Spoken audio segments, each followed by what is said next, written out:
Making a fast buck. Unraveling the meaning. Hello, and welcome to our English learning channel. Today, we're diving into a fascinating phrase that often pops up in English conversations: to make a fast buck. If you've ever wondered what it means and how to use it in your daily conversations, you're in the right place. Let's explore this expression together and add it to your English vocabulary arsenal. The phrase, to make a fast buck, refers to the idea of earning money quickly and often with minimal effort.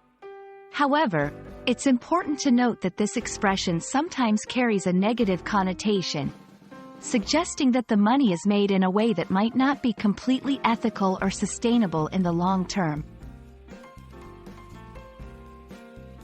While the exact origin of "to make a fast buck" is a bit murky, it's believed to stem from the early 20th century in America. The word buck has been slang for money for centuries, likely coming from the trading of deer skins or bucks. Over time, making a buck became synonymous with earning money, and the adjective fast was added to emphasize the speed and ease of the transaction. To help you understand how to use this phrase, let's look at a few examples. He's always looking for schemes to make a fast buck, rather than finding a steady job. That investment sounds like a way to make a fast buck, but is it really worth the risk? She realized that making a fast buck was less satisfying than earning money through hard work and dedication.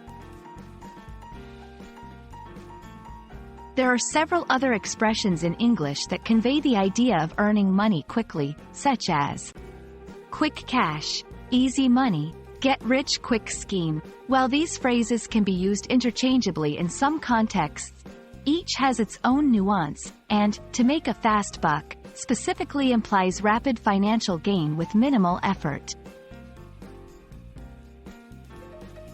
We hope this video has shed some light on the meaning and usage of "to make a fast buck." It's a phrase that's as intriguing as it is useful, providing insight into not only language but also the values and attitudes towards money in English-speaking cultures. Remember, expanding your vocabulary with expressions like this one can make your English more colorful and expressive. Thanks for watching, and see you in our next video.